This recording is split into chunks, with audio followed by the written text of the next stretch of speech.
DJI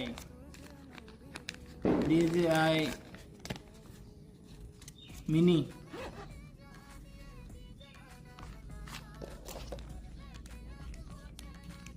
এর ভিতরে আছে হচ্ছে চার্জারের একটা হচ্ছে যে চার্জে দেয় সেটা, আর এটা হচ্ছে তার হচ্ছে কভার, এটা মাইকের কভার। ওকে,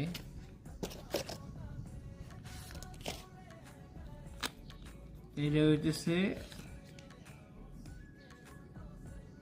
এটা হইতেছে হলো যে চার্জারের ওই জায়গায় যেটা লাগায় কানেক্টেড আর কি।